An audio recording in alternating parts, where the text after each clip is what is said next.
Hello friends. हम लोगों ने पिछले वीडियो में विकसित बिहार के 7 निश्चय को देखा।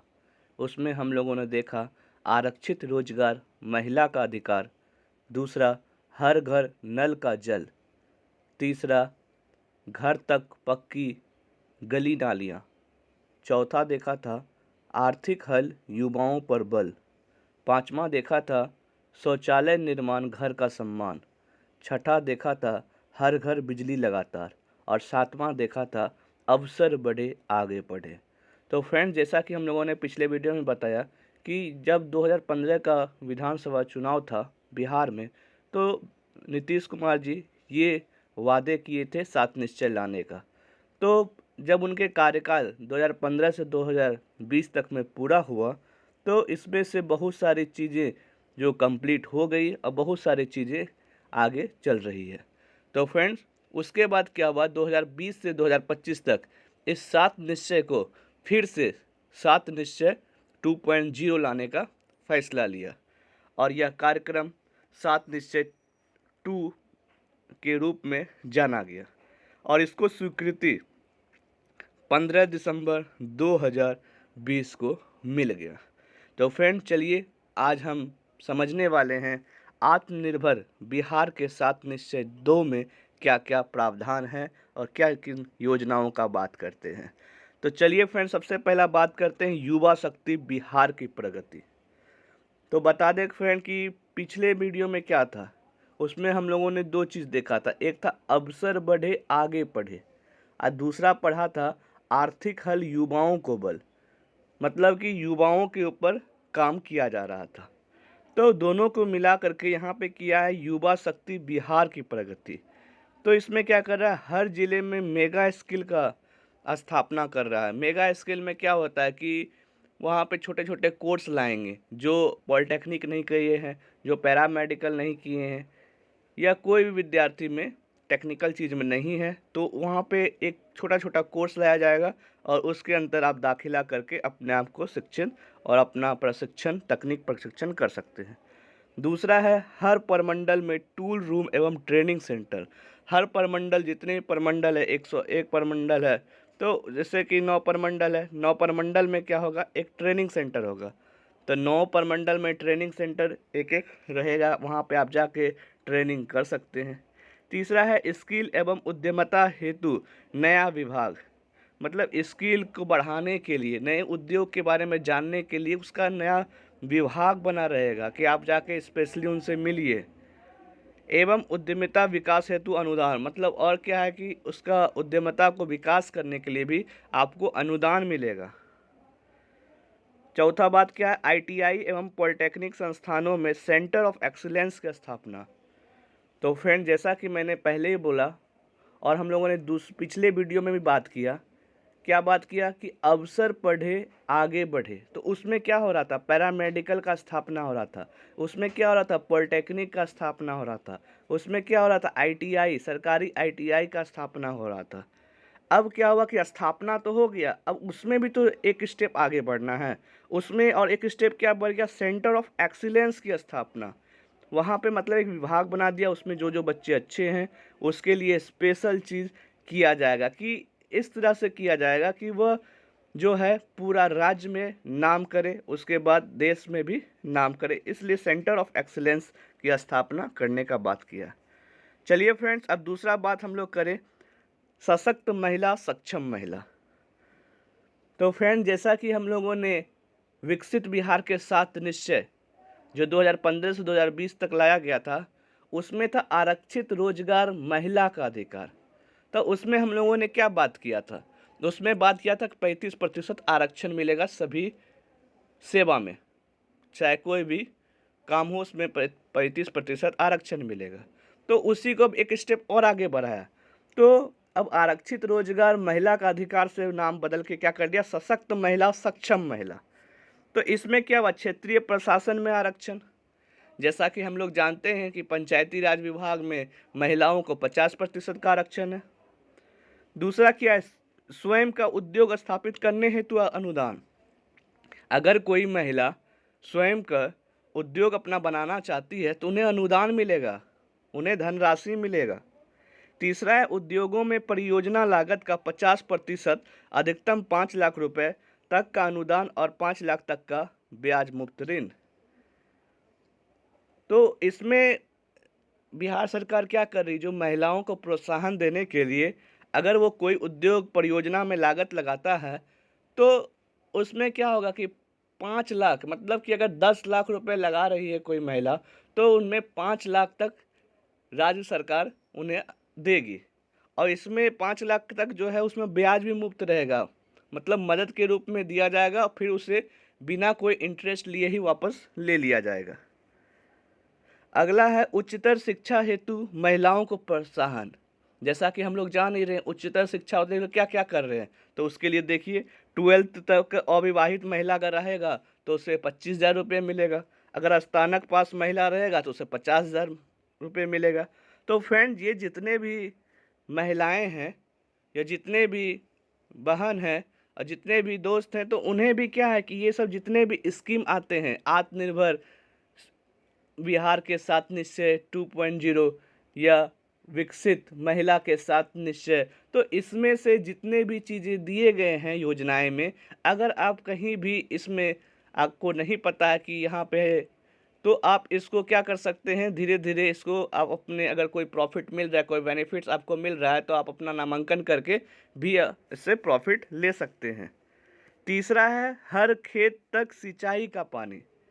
तो फ्रेंड, हर खेत तक सिंचाई का पानी बहुत ही अच्छी पहल है, क्योंकि हम लोग जानते हैं बिहार एक कृषि प्रधान राज्य है और हमारा देश भी कृषि प्रधान देश है।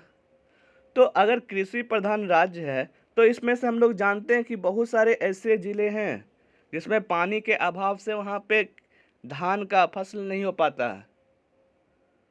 बहुत सारे ऐसे ज़िले हैं कि वहाँ पे पानी पहुँचती ही नहीं है, जिस प्रकार से बहुत सारे फसल को उपजाना नामुमकिन सा हो जाता है। तो उसके लिए बिहार सरकार ने क्या किया, राहत दिया, हर खेत तक क्या किया, सिंचाई का पानी पहुँचाने का कार्य करने का संकल्प किया है। चौथा है स्वच्छ गांव समृद्ध गांव और पांचवा है स्वच्छ शहर विकसित शहर। देखिए फ्रेंड्स, स्वच्छ दोनों होगा, गांव भी होगा शहर होगा, तो शहर हमेशा विकसित होता है और गांव हमेशा समृद्ध होता है। ऐसा नहीं कि गांव विकसित होता है, गांव समृद्ध होता है और शहर क्या होता है, विकसित होता है। तो अगर हम स्वच्छ गांव समृद्ध गांव की ओर देखें तो आप गांव में नोटिस किए होंगे कि सभी गांव में क्या है, सोलर स्ट्रीट लाइट लगा हुआ है। हर जगह जाइएगा चौराहे पर स्ट्रीट लाइट दिखेगा। ठोस एवं तरल अपशिष्ट प्रबंधन है। पशु एवं मत्स्य संसाधन का विकास हो रहा है। वहाँ पे आपको बहुत सारे अनुदान मिलेंगे कि आपको बहुत सारे प्रोत्साहन मिलेंगे कि आप पशु पालिए, पशुपालन करिए, मत्स्य पालन करिए, मधुमक्खी पालन करिए। और पूर्व की निश्चय योजनाओं का अनुरक्षण, जो पहले की निश्चय योजना है 7 निश्चय, उसका अनुरक्षण करने। अगला है स्वच्छ शहर विकसित शहर। गांव में क्या था, समृद्ध गांव, स्वच्छ गांव समृद्ध गांव, लेकिन शहर क्या हो रहा है, विकसित हो रहा है। तो उसके लिए भी वही है, ठोस एवं तरल अपशिष्ट प्रबंधन, शहरी गरीबों हेतु बहुमंजिला आवास। तो फ्रेंड्स क्या कर रहा है कि यहाँ जो शहर में आ रहे हैं, जो गरीब लोग हैं, उनके लिए घर का निर्माण किया जा रहा है कि सस्ते रेंट पे वो लोग यहाँ पे रह सकते, अपना जीवन गुजारा कर सके। तीसरा क्या, वृद्धजनों हेतु आश्रय स्थल, जो वृद्ध लोग हैं उसके लिए एक आश्रम बनाया जा रहा है, उसके लिए एक आवास बनाया जा रहा है कि सारे जो वृद्ध लोग हैं वहाँ पे आकर ठहर सकते हैं। तो ये सब जो अगर पता रहेगा आपको भी, अगर योजनाएं पता होंगे कि बिहार सरकार ने ये योजनाएं चालू की हैं, तो अगर आपको इसमें किसी में भी आप कैटेगरी करते हैं तो आप क्या कर सकते हैं, आप उसका बेनिफिट उठा सकते हैं या दूसरे को भी बता सकते हैं कि ये योजनाएं हैं और यहाँ पे ये सरकार द्वारा दी जा रही है। अगला है छठा, सुलभ संपर्कता। तो सुलभ संपर्कता में क्या है, मतलब कि आसानी से मिल जुल सके। तो पिछला बार क्या था, घर तक पक्की गली नालियाँ, तो ग्रामीण पथों की संपर्कता हेतु नई सड़कों का निर्माण, जो कि पहले भी किया गया था 7 निश्चय में, घर तक पक्की गली नालियाँ। लेकिन शहरों क्षेत्रों में आवश्यकता अनुसार बाईपास एवं फ्लाईओवर का निर्माण, जैसा कि आप पटना में अटल पथ देख सकते हैं। अटल पथ में क्या है कि जहाँ पे इधर से बहुत समय लगता था, वहाँ आप शॉर्टकट से निकल जा सकते हैं। जैसे कि मुंगेर में गंगा ब्रिज बना हुआ है, सड़क एंड रेल पुल जो बना है मुंगेर में, इससे क्या हो रहा, बहुत सारे समय बचेंगे।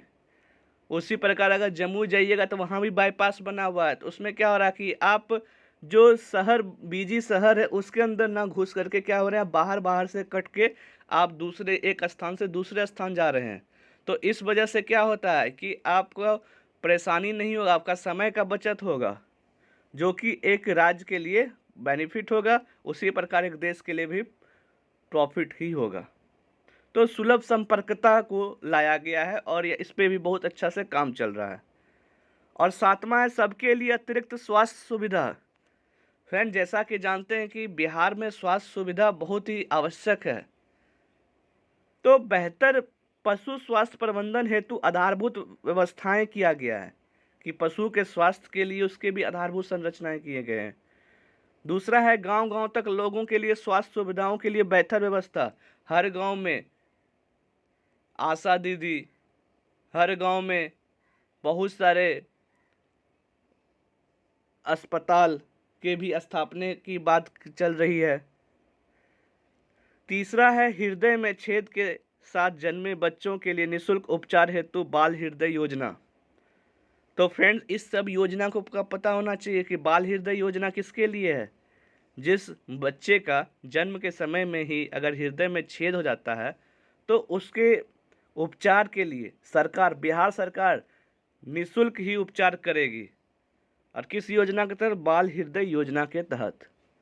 तो फ्रेंड्स, अभी हम लोगों ने क्या देखा? सबसे पहले देखा युवा शक्ति बिहार की प्रगति, दूसरा देखा सशक्त महिला सक्षम महिला, तीसरा देखा हर खेत तक सिंचाई का पानी, चौथा हम लोगों ने देखा स्वच्छ गांव समृद्ध गांव, पांचवा देखा स्वच्छ शहर विकसित शहर, छठा सुलभ संपर्कता, और सातवां सबके लिए अतिरिक्त स्वास्थ्य सुविधा।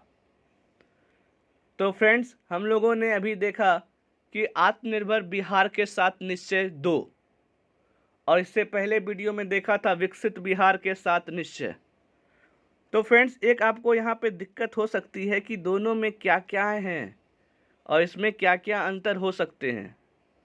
तो इसके लिए फ्रेंड्स आपको ये करना है कि आपको विकसित बिहार के 7 निश्चय और आत्मनिर्भर बिहार के 7 निश्चय को ध्यानपूर्वक देखना है, और आपको खुद आइडिया लगाना है कि पहले कौन आएगा बाद में कौन आना चाहिए।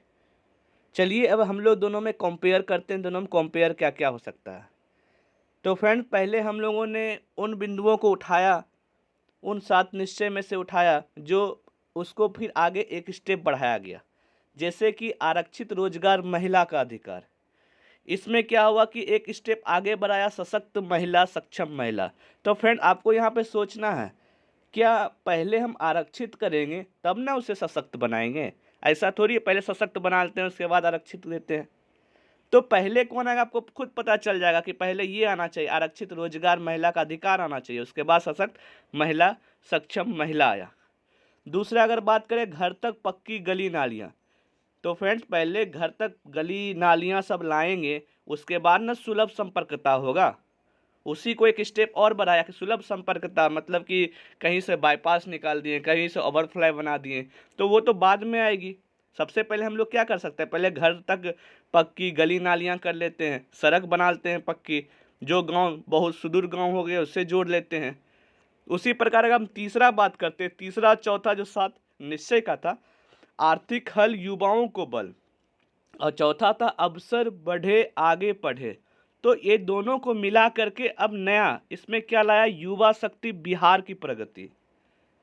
तो युवा शक्ति, तो उसमें क्या था, आर्थिक हल युवाओं को बल, उसमें क्या हो रहा कि विभिन्न जो युवा वर्ग है उसको आर्थिक मदद मिल रहा है। चौथा में क्या था, अवसर पढ़े आगे बढ़े, तो इसमें क्या हो रहा था कि ITI पॉलिटेक्निक ये सब कॉलेज का स्थापना हो रहा था। दोनों को मिलाकर अब स्थापना तो हो गया, तो उसमें भी तो एक स्टेप चाहिए, तो वहाँ भी एक अच्छा उसके अंदर ट्रेनिंग सेंटर और भी बहुत अच्छे अच्छे प्रावधान किए गए हैं। तो फ्रेंड्स हम लोगों ने देखा कि इधर की जो 4 हैं, इधर के 3 जो हैं, तो अब यही किया गया। मतलब कि इसी को एक स्टेप आगे बढ़ाया गया कि आरक्षित रोजगार महिला का अधिकार में क्या कर दिया, सशक्त महिला, सक्षम महिला। दूसरा है घर तक पक्की गली नालियाँ को क्या कर दिया, सुलभ संपर्कता। तीसरा है आर्थिक हल, युवाओं को बल और अवसर बढ़े आगे पढ़े। इसमें क्या किया, युवा शक्ति बिहार की प्रगति। अब चलिए फ्रेंड्स आगे ये भी कर लेते हैं कि इसमें आपको दिक्कतें नहीं आएगी कि क्या पहले कौन आया बाद में कौन आया उसके बारे में। तो अगर हम 5वां बात करें, हर घर नल का जल, तो फ्रेंड्स एक बार हर घर नल का जल कर देंगे तो दूसरा बार हर घर नल का जल थोड़ी ना करेंगे। वह तो वही कार्यक्रम है, उसी को धीरे धीरे धीरे धीरे वो चल रही है। पहला भी क्रियान्वयन चल रहा है, दूसरा भी क्रियान्वयन चल रहा है, जिसमें अगर एक स्टेप जो कंप्लीट हो गया उसी में अगला स्टेप ला सकते हैं। तो हर घर नल का जल ये अलग है। तो अब आप ही बताइए कि हर घर नल का जल पहले ना आएगा। अगर हर घर नल का जल रहेगा, अगला क्या है, छठा, हर घर बिजली लगातार। तो हर घर बिजली लगातार आप ही सोचिए कि ये 7 निश्चय 1 में होना चाहिए कि 2 में होना चाहिए। तो आपको पता चलेगा ये बेसिक नेसेसिटी है, ये जो 7 निश्चय पहला में होना चाहिए। तो हर घर नल का जल, हर घर बिजली लगातार और शौचालय निर्माण, घर का सम्मान। तो ये सब बहुत प्राथमिकता था, इसलिए इसको 7 निश्चय में रखा गया, जो कि 2015 से 2020 में इसको पूरा करने का प्रयास किया गया है। अब हद तक पूरा हो चुका है। अगर अब हम 7 निश्चय 2 का बात करें तो इसमें क्या गया है, नया नया चीज़ें क्या आ गया है कि हर खेत तक पानी, सिंचाई का पानी। अब फ्रेंड आप ही सोचिए, अगर हर घर नल का जल आ गया, हर घर बिजली लगातार आ गया, तो ये दोनों से क्या हो सकता है कि हर खेत तक सिंचाई का पानी जा सकता है, क्योंकि बिजली रहेगा तभी ना पानी आएगा, जब तक बिजली ही नहीं रहेगा। तो अब अगला एक स्टेप इसमें क्या किया गया कि स्वच्छ गांव समृद्ध गांव और एक स्वच्छ शहर विकसित शहर, ये 2 7 निश्चय में लाया गया कि स्वच्छ गांव बनाएंगे तो समृद्ध गांव होगा, स्वच्छ शहर बनाएंगे तो विकसित शहर बनेगा। और आखिरी नया क्या जोड़ा गया, सबके लिए अतिरिक्त स्वास्थ्य सुविधा। तो फ्रेंड्स आपको क्या करना है, आपको ध्यान से सोचना है कि कौन पहले आ सकता है, कौन बाद में आ सकता है। थोड़ा सा अपना दिमाग को दौड़ाना है कि क्या ये पहले आ सकता है या पहले ये बाद में आएगा। तो आपको खुद एनालिसिस होगा, खुद महसूस होगा, नहीं ये सबसे पहला प्राथमिकता है और यही पहले आएगा। तो फ्रेंड्स मिलते हैं अब अगले वीडियो के साथ, तब तक के लिए thank you and have a nice day.